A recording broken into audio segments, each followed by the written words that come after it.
We're going to call this meeting to order. Welcome to you all this Wednesday, December the 7th, 2022, our last meeting of the year.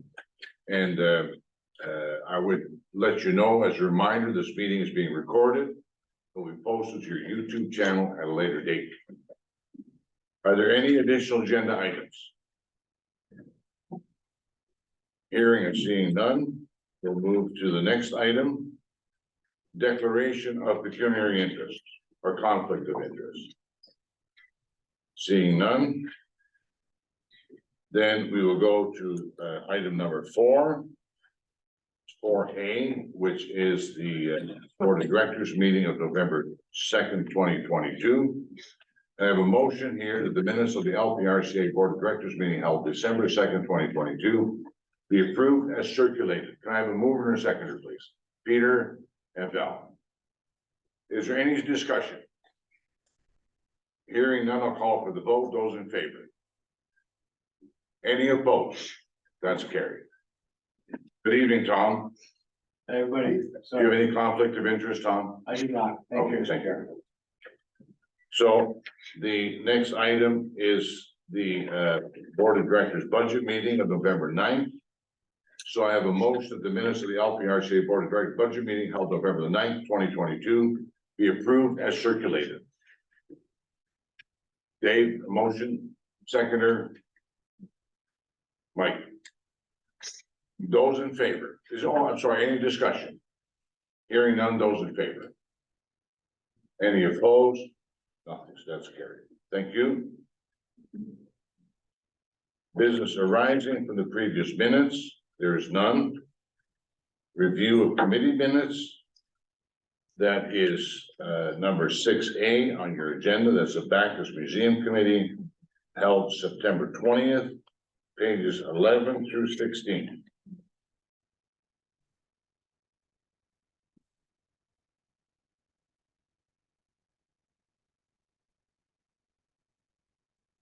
So I have a motion that the minutes of the Backus Museum Committee meeting of September 20th, 2022 be approved as circulated. Can I have a mover and a seconder? Tom and Doug. Any discussion? Hearing none, those in favor? That's approved. Thank you.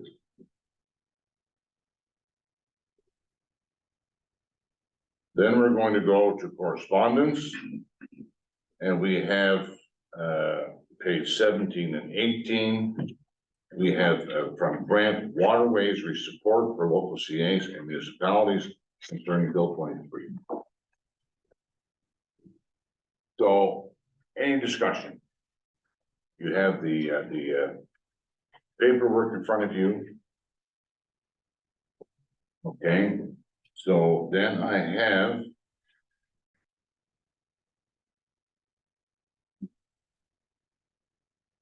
the correspondence number 5.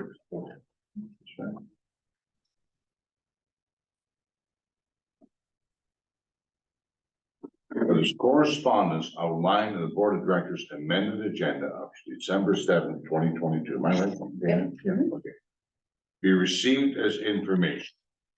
Can I have someone to move the motion, seconder? I just wanted to,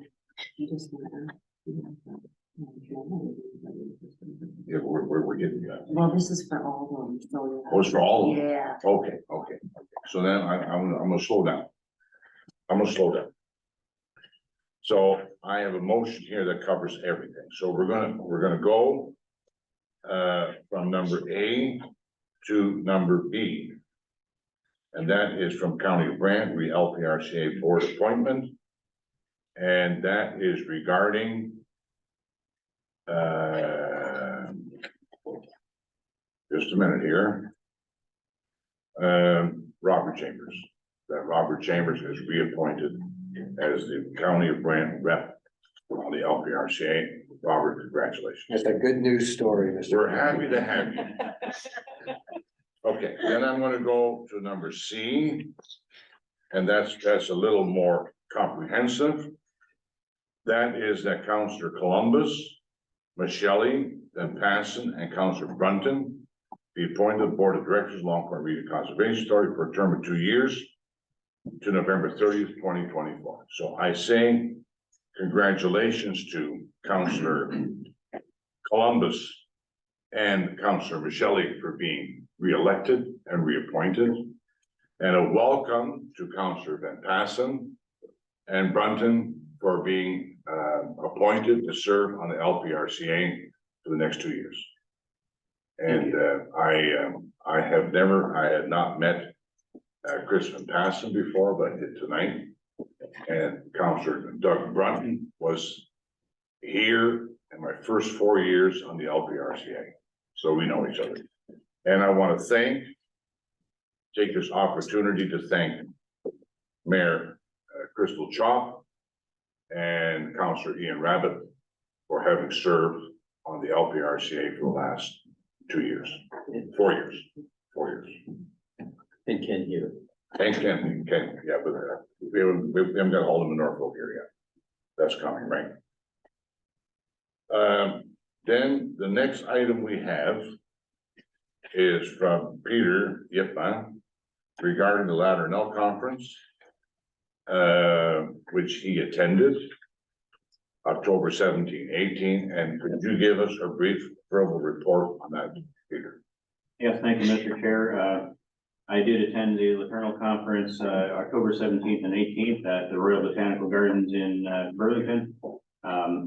I want to thank the board for giving me the opportunity to attend, and I want to thank staff for making all the appropriate arrangements. It was an enjoyable 2 days that we spent down there. The first day was just regarding field trips in the afternoon. I've listed the different sites that I visited as part of my trip there, and I was accompanied by David Floraki from the CA here on those trips. The evening, the four of us from LPRCA had supper together and retired fairly early, actually. And the next day was a pretty packed day. I tried to give a flavor of the workshops that I attended. I did have to leave early. I did not attend the final workshop because I had a council meeting that night. I found myself at a bit of a disadvantage at the conference, being that the vast majority of attendees were CA employees. And so the language spoken was common to all of them, but not so much to a rather novice board member. And so I struggled to keep up in some instances, but it was still an enjoyable experience. So I don't know if any of you have any questions about any of the workshops that I attended. Again, at the end of my report, I give out the website there and all the proceedings from the various speakers who were there. We did have a keynote speaker during lunch on the second day. I did not get a chance to make many notes on those, and her presentation was not posted, and so I was unable to give any kind of a summary about that, so I apologize for that. Peter, thank you for your report. Are there any questions for Peter? Yes, Mike. Yes, it is a very good report, Peter, and I found on page 22 of the agenda package, under climate change impacts to barrier beaches, I found this rather interesting. 18 million cubic meters of sand being trapped around the 3 harbors, which is in the Long Point area. And I just wonder if you can comment more on that. So there's 4 harbors along the north shore of Lake Erie. 3 of them are in the Long Point region littoral cell, which is the area immediately adjacent to the beach in the Long Point region. So we have Port Stanley, Port Bruce, and Port Burwell. They each have a breakwater associated with their harbor, and those breakwaters have slowed down or altered the natural flow of water and sediment along the area. And so what that's done is it's caused that sediment to drop out of the flow of water in those areas, rather than making its way down to Long Point and sustaining the natural habitats that are there as a result of natural erosion and sedimentation in those areas. And so we've lost quite an area in the Long Point region itself due to those altered water flows. They've seen some fairly drastic results in around Point Pelee and Rondo Provincial Park in the south as well. And then they've seen some built up areas elsewhere where water flows have circled around. I'm thinking in Point Pelee and the Rondo areas especially, they've had areas that have been built up that weren't before. There's area photographs available of the beach at Fort Rural and how much more that's filled in as a result of those water flows being altered and all that sediment being dropped. And so what they're talking about now are mitigation efforts, including, you may have seen videos online of some of the sand moving and dredging work that's been done in around Dubai in building some of those man-made islands there. And they're talking about bringing in those types of machinery in order to blast the sand away and get it into areas where it would be more helpful. And that's the comment that I made there, is that they're talking about trying to return some of those areas back to their natural state and size, which would involve moving a vast amount of material. So hopefully the federal and provincial governments would help with mitigating those problems, I would hope. Yeah, there wasn't any comment about funding during that presentation. The other thing I would mention that was of key interest to me, and I did put it in my report as well, is during the field trip on the Monday afternoon, the Kelsey Quarry Restoration Project. I found that very interesting in Southwest Oxford, but more so in Zora Township to the north of us. We have a lot of gravel quarries, and eventually they're going to run out. A lot of them, they're removing aggregate from below the water table. And so we have a lot of ponds, some of them fairly large. The pond at Kelso Quarry is the central feature of the area. It's a 3-acre pond, and they're working on restoring that with artificial shoals for fish. They want to develop a sport fishery there. Some of the challenges they face there, in order to restore the area, well, you think just plant trees, but that doesn't work because there's no dirt. So they had to bring in 600 loads of topsoil just to cover over a small area of the actual area around the beach or around the pond in order to give some sort of substrate for the plants to grow in. And even then, trees are not a good option because they don't have enough dirt there to anchor themselves in well. And so that whole restoration project is based on shrub type species that don't require a very secure logic in order to prevent wind damage and that sort of thing. I found that quite interesting because I think we're going to be looking at the same thing on within Southwest Oxford, especially in our northern border. So I found it interesting. Okay, any further questions for Peter? Hearing none, then we have a letter from the Township Malahide province regarding the province to reconsider Bill 23. And I think you have that in front of you. Is there any discussion about that? Seeing none, then I'm going to ask for the pardon? I'm sorry, Peter. Thank you, Mr. Chair. Not a comment about this in particular, but Bill 23, I'm sure everybody's seen it in their own councils, but there's a vast amount of opposition to this bill within municipalities across the province. News reports that I heard today seem to indicate that those protests are falling on deaf ears. Yeah, Are unfortunately. we surprised? Yeah, unfortunately. Yes, David. Mr. Chairman, I was at the SOMA gathering last Wednesday at Queens Park. And members of SOMA include some conservation authorities, and they're feeling the same way that we are, that everybody seems to be opposed to it. The people at Queens Park, as Peter said, it's falling on a deaf ear. I think they got the bulldozer started up and it's gonna go. A lot of work has to be done. Yes, yeah. So, Mr. Chairman, while I have the floor, the appointments from these two municipalities, I don't know about Southwest Oxford, and Tillsonburg. I've been recommended, it has to be approved by Oxford County, and they don't meet till the 14th of December. So that'll be coming up in the next agenda. Well, I mean, it's Oxford County Unless you don't want. and Alderman, right? And Malahide have not yet Not been received. given us the letter of appointment, which we need to have officially to secure the appointment of the different councilors. But in our case, we are lower tier. And Yes, our lower tier governments have approved it. Yeah. It just has to get final stamp. that's right, that's right. The good news is we're in for the dinner tomorrow night, Mr. Chairman, regardless of what happens. Well, our appointment carries on till the end of December. As it stands, right? And I can tell you that I have been appointed by the township, which is the lower tier government. But it has not yet been ratified by Oxford County, nor have you, nor has David, so That'll be on the 14th. that will come. That will come. Unless they don't like us. So then I'll go back to my motion that the correspondence outlined the board of directors amended agenda of December 7th, 2022. We received the information, which is agenda item 7A to 7E. Can I have a mover and a seconder? Peter? David? Is there any further discussion regarding the correspondence? Seeing none, those in favor?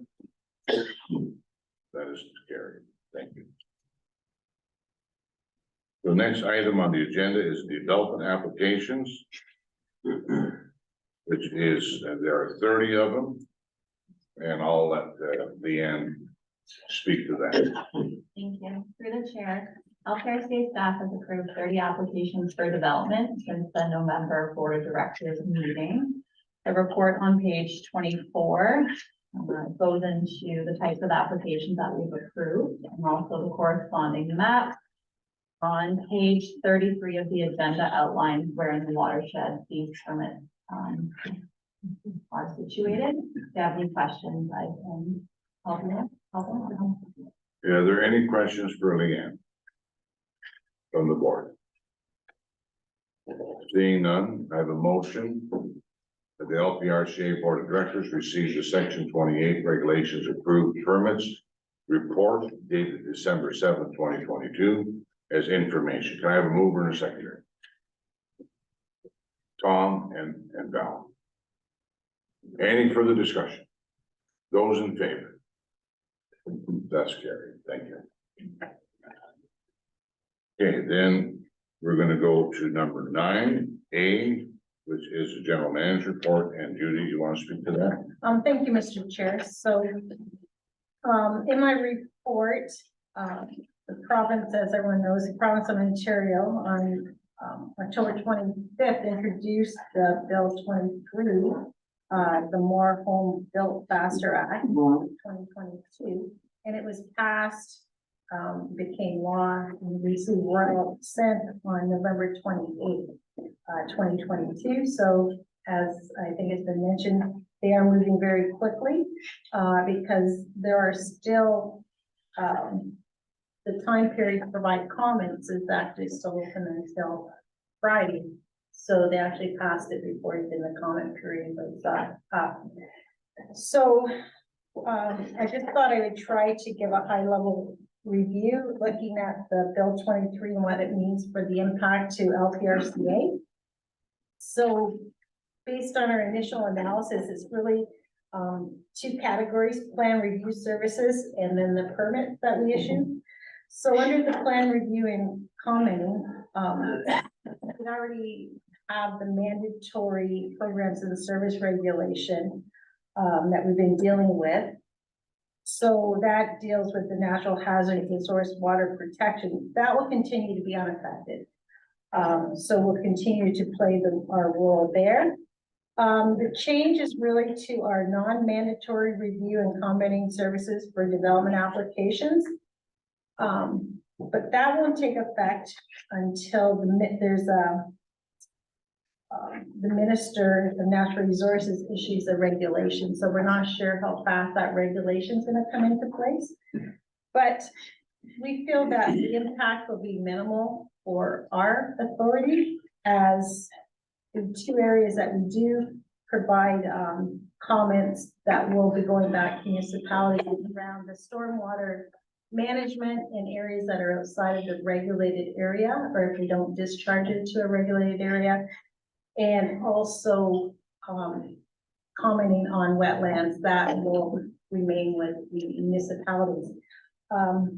Just having feedback from the other GMs, this isn't necessarily what the municipalities want, because there's a lot of municipalities and CAs like us that have good working relationships with municipalities, and they are providing services that the municipality they don't have the expertise, or they, they've had arrangements with the CAs to provide a different commenting, piece, but now under this new, act, and we're waiting to see the regulation, municipalities can't even ask the CA to perform that review.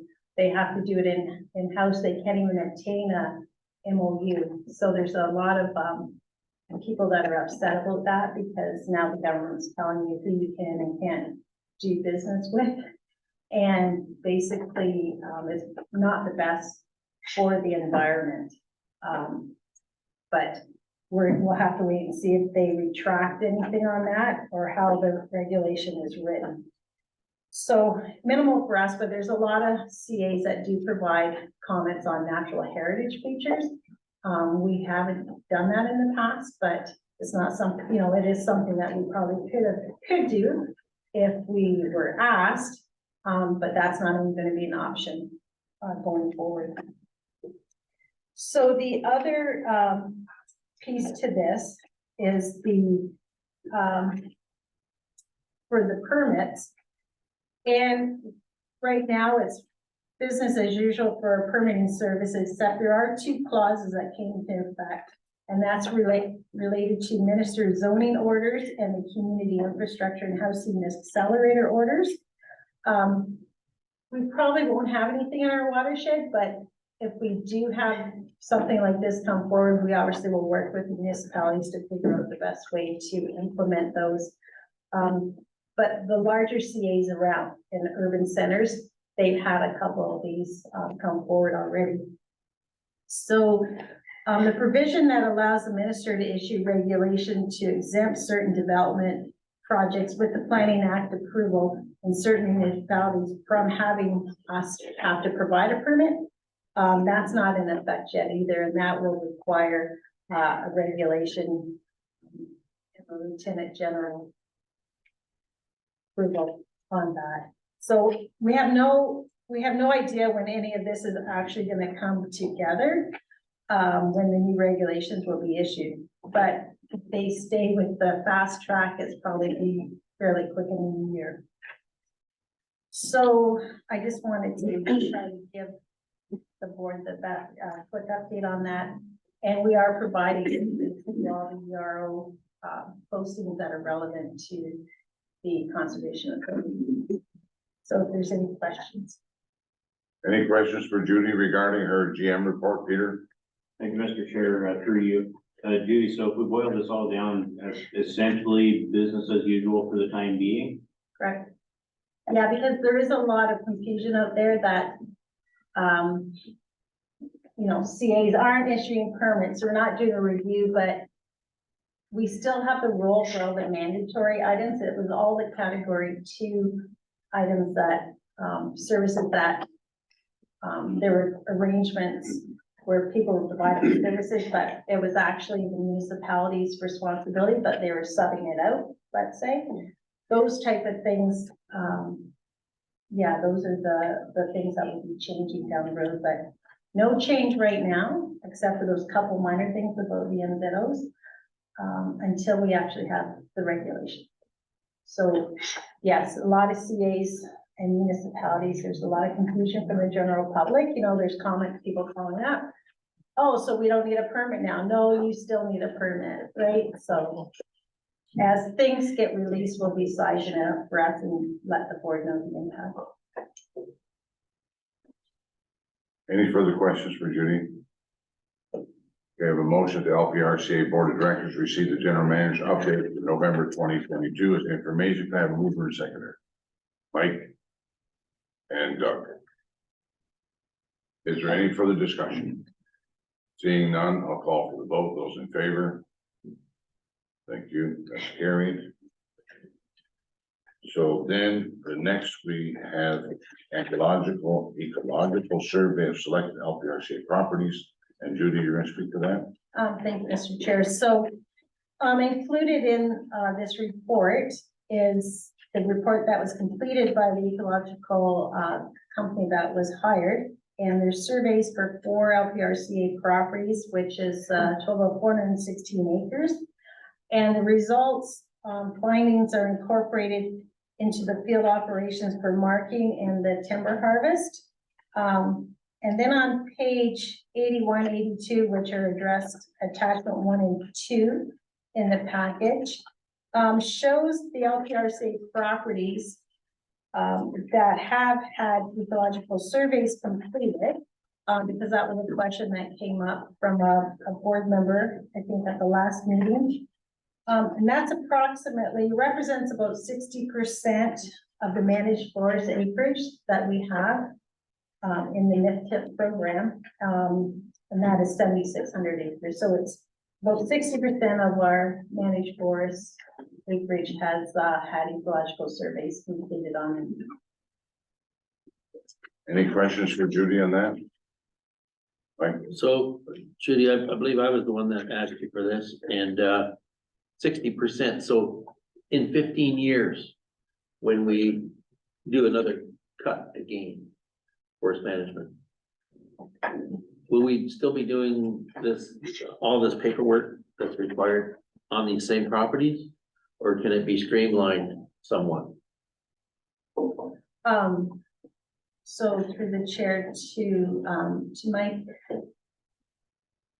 Yes, this will creates the base and gives the staff the information, and then staff has knowledge and it would be able to update a lot of this information themselves. There would have to be an assessment to see if there's some reason why we need an ecological survey.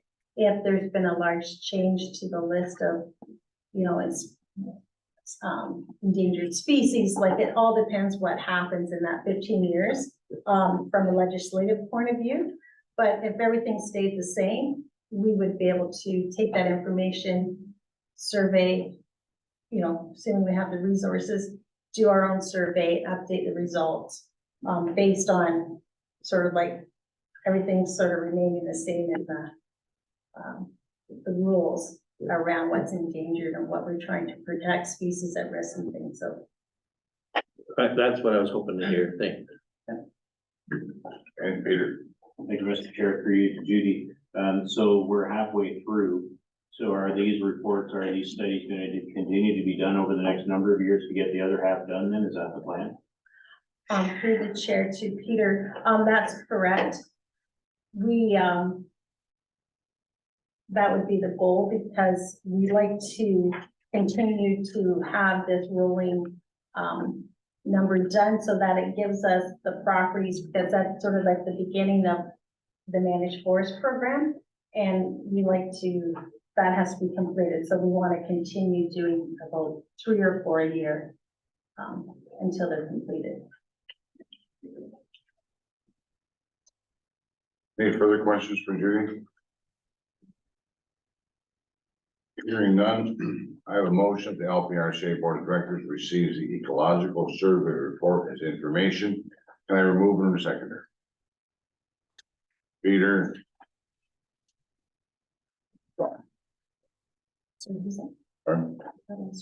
Tom. Any further discussion? Those in favor?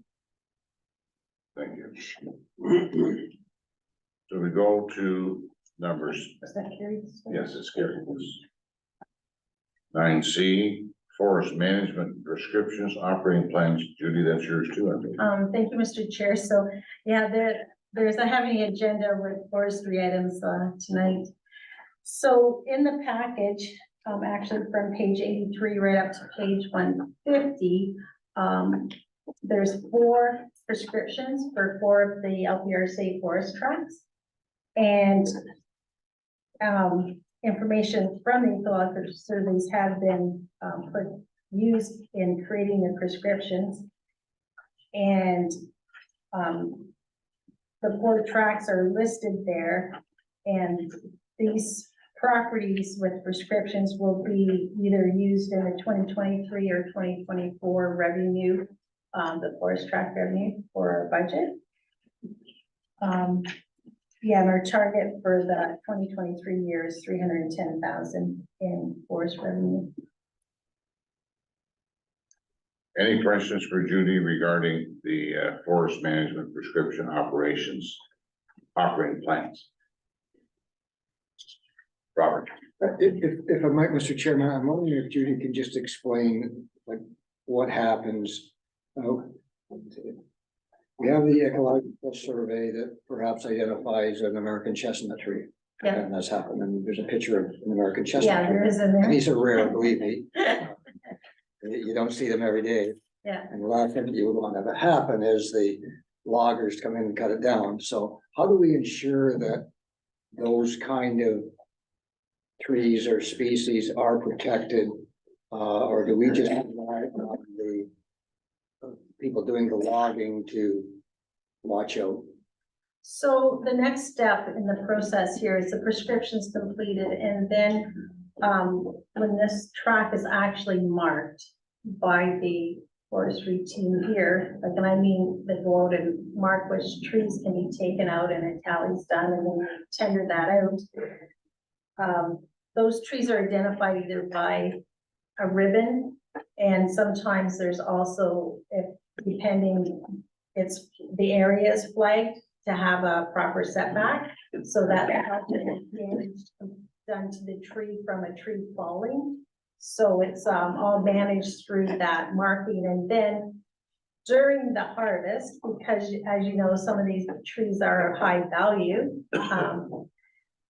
we follow up with the markers. We try to visit, remember, not the markers, the cutters. We try to have staff there, well, 5 days a week, checking in on them, walking in, looking what they cut. And then, you can go in and see what stumps are left too. So we do that to make sure that they're taking what they're supposed to take.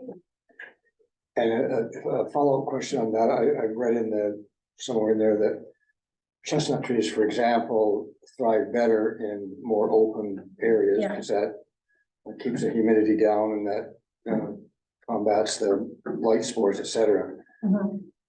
Do they assist us, the loggers I'm talking Yeah. about, do they assist us in doing that kind of trimming, even though there may not be any value to doing that to them?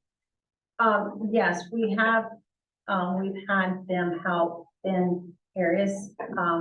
Sometimes there's different markings for the trees, and I'm not familiar with everything, but I know that some trees aren't logged, like that's something they're gonna take to the sawmill, but if it benefits a tree, we have marked it to be taken down to benefit that species in that location. Or staff, we have also, we also have done some different cutting and pruning and things to help improve it if we do have some rare species. Forestry staff have gone out and done that in the different forest tracts. Thank you, Mr. Chairman. Yeah. any further questions regarding the forest management prescription operating plan?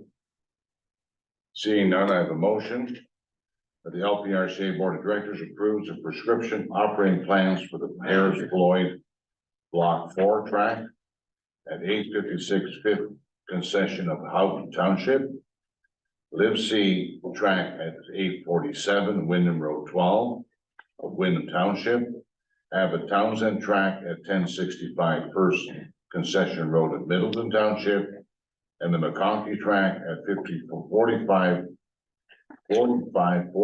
Highway 59 of Middleton Township.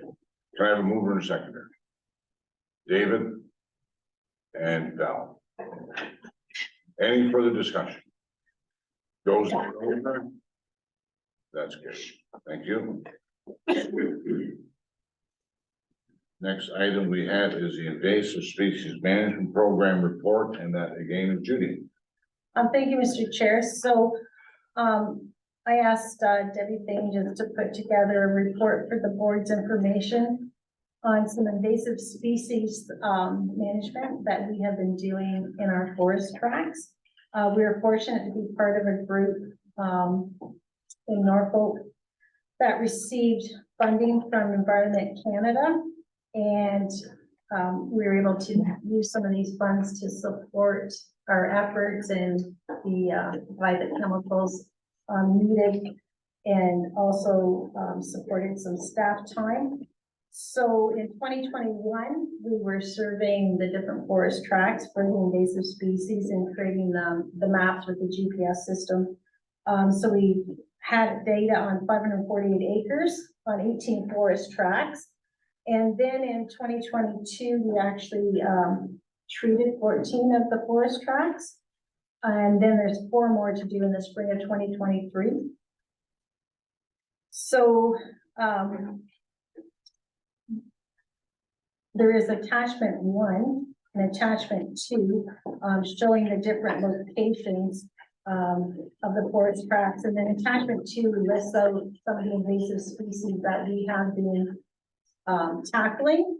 And they're either hand tendering, chainsawing down trees, or spraying with a chemical treatment to control some of this invasive species. So it's good work that we're doing, and it really improves the overall health within our watersheds.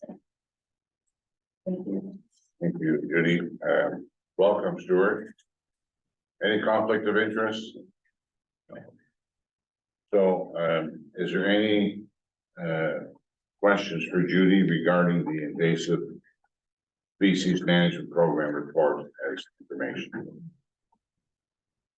Seeing none, I'll call for a motion. So those, I mover to seconder. I've got Chris and Doug. Any further discussion? Those in favor? That's passed, carried, thank you. So we have the Healthy Watershed Services Update 2022, and Leanne, you're gonna speak to that? Yeah, thank you, Mr. Chairman. This report has been provided to the Board of Directors just as kind of an information update with respect to programs that the Healthy Watershed Services Department delivers. And we've also outlined some numbers associated with some upcoming over the last 5 years. A lot of this work is completed by Paul Gagnon and Alex Cassidy in our office, as well as a slew of partners who are listed at the end, at the bottom of agenda page 155. Just to go over some numbers in the discussion here. This department is responsible for a lot of the private tree planting that is completed. This past year, they were able to plant just under 73,000 trees. It took a little bit of a dip in 2020, of course, because of COVID and everything that kind of, all the obstacles we had to go through for there. The cover crop incentive program that was established in 2020 has kind of started to take off, and a lot of uptake by farmers. It took a little bit of a dip this past year just because of changes to funding and just kind of some issues related to that. Erosion control projects, 4 have been completed this year, and then also we've assisted on 1 clean water project as well. In the report, it kind of breaks down all the programs, and it lists partnerships that each program is associated with. And then also, this department delivers a number of water quality monitoring programs. A few of them, first one is PWQMN, so that stands for the Provincial Surface Water Quality Monitoring Network. That's a 50+ year partnership that LPRCA has had with the Ministry of Environment, Conservation and Parks. Under this partnership, the authority staff collect samples at 10 sites, 8 times a year, and send these samples to the ministry lab for analysis. Figure 1 represents on the sample sites throughout the watershed for your reference. Next program is the Provincial Groundwater Monitoring Network. This is another partnership with the Ministry of Environment, Conservation and Parks. These groundwater levels are monitored at 11 locations, shown in figure 2 throughout the watershed, monitored once a year. This information helps, of course, with our low water response program. It kind of gives us a baseline and information related to where the groundwater levels are at and whether or not we have to do any messaging associated with low water response. The next program, benthic and Berwick sampling, we do that at 12 locations throughout the watershed. That map showing the locations is figure 3 on page 159. Again, this kind of gives us an idea of health in the watershed based on the little invertebrates that are found in the stream. Another program is stream temperature monitoring.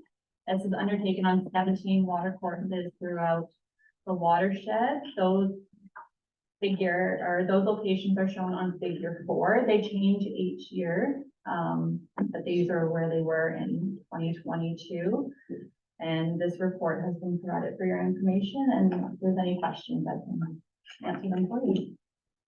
Any questions for Leanne? Mike? Leanne, what do we compensate a farmer for cover crop acreage? What is it per acre? Through the chair, it depends on the number of species that I want to plant. So if they're doing 1 species of cover crop, I believe it's $10 an acre. 2 species of cover crop, $20 an acre. 3 or more species, $30 an acre. Thank you. Any further questions for Leanne? Peter? Thank you, Mr. Chair, through you too, Leanne. Along those same lines, Leanne, in terms of the cover crop, what is the window of application? And are there any restrictions in terms of who may apply? Through the chair, my understanding is there are no restrictions. It's just those cover crops have to be in place throughout the whole year.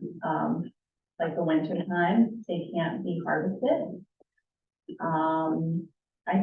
I'd have to check with Paul regarding the status for next year and whether or not he's had to close applications because of uptake. That's information that I can send out tomorrow with the board issue. Any further questions for Leanne? Seeing none, I have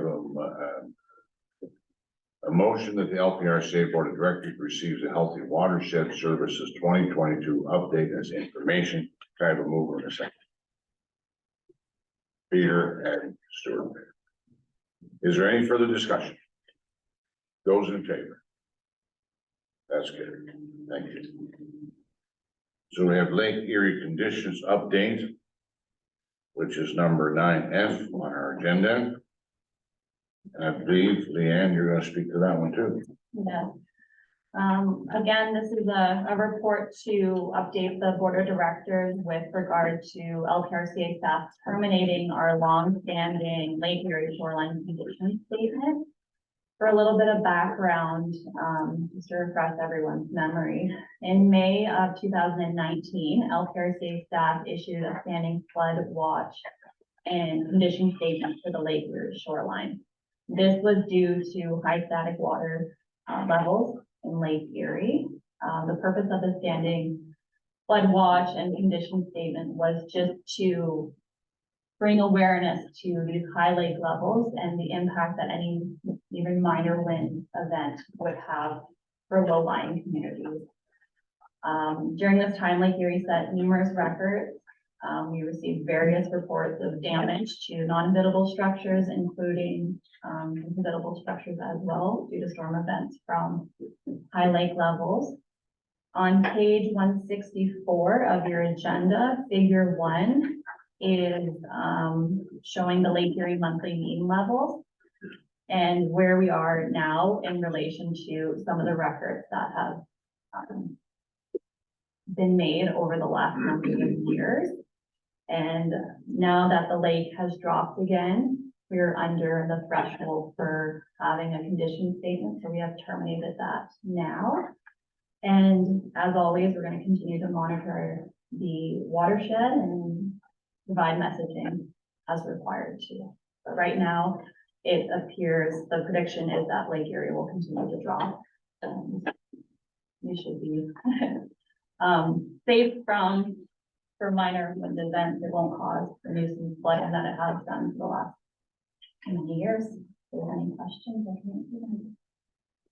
Any questions for Leanne? Yes, Doug.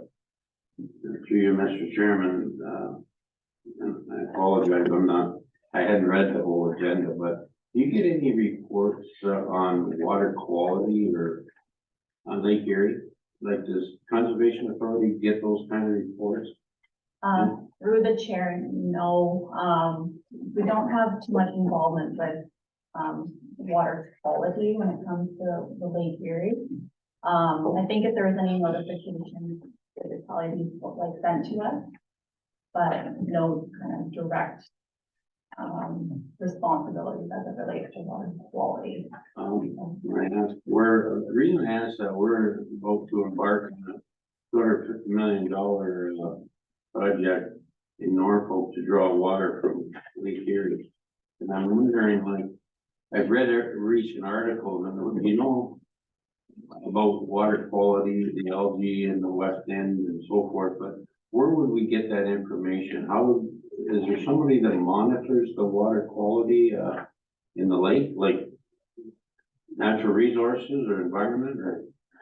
Through the chair, there are definitely agencies that do monitor it. Can I name them right now? No, but, if the board wishes, I could, kind of do some research and I can provide some information. Be very helpful. Thank you. Yeah, there are agencies that definitely do look at quality, and of course, the algae blooms in the west end. And the history of the river. Thank you. Any further discussion? I have a motion that the LPRCA Board of Directors receives determination of the standing Lake Erie shoreline condition statement and Lake Erie conditions update report as information. Can I have a mover and a seconder? Tom and David. Any further discussion?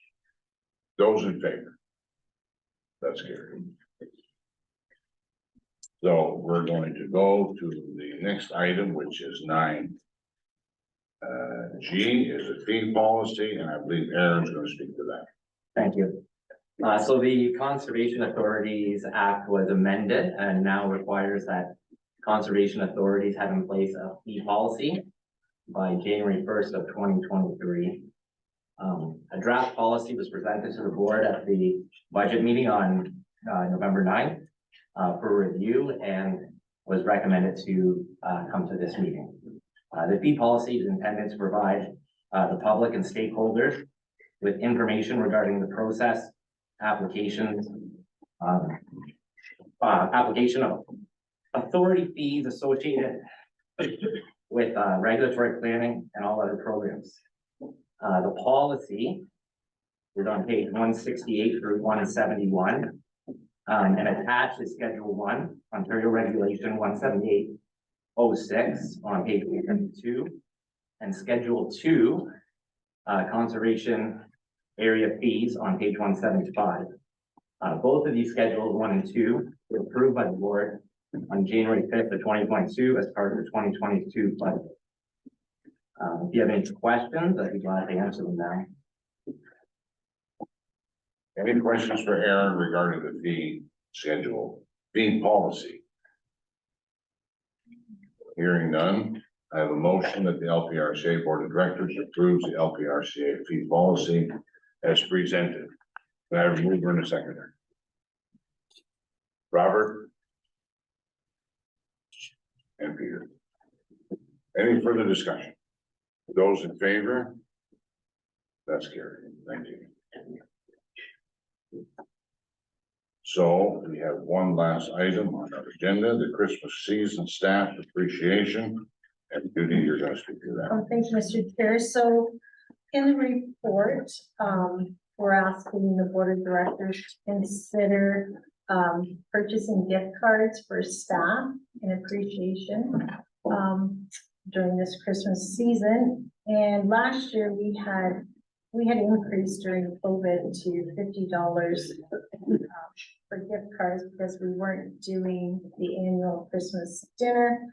But we are back having the Christmas dinner. So at $25 for staff, a gift card, the total expense we're looking at is $1,000 and $1,025.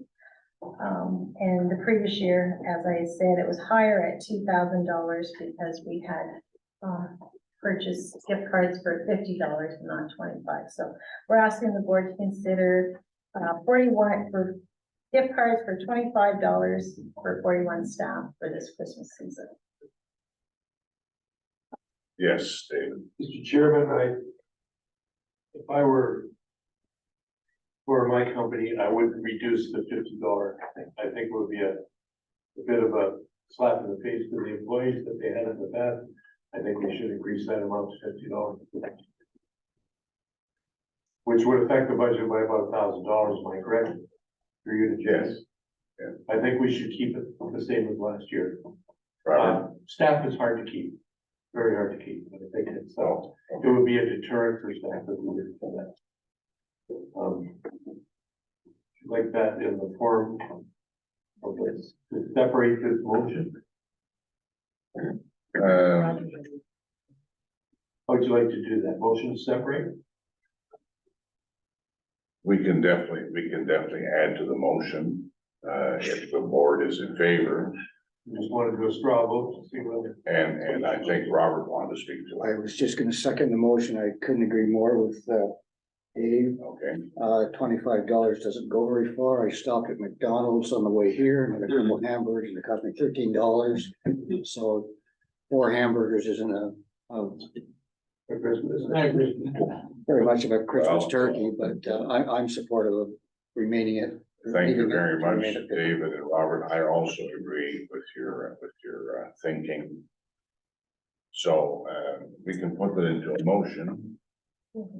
Just go ahead with the motion. I'm just going Purchase to, gift cards for staff in appreciation for their efforts of $50. Is that okay? If I add that to the motion? Because it doesn't have a dollar No. value in it now. I think that's the So- only thing. So if I put in there, $50? Yeah. Okay, $50. And I have, a mover David and a seconder Robert. Is there any further discussion? Those in favor? That's good. Thank you, Mr. Chairman. Well, and that concludes our meeting. We are now adjourned.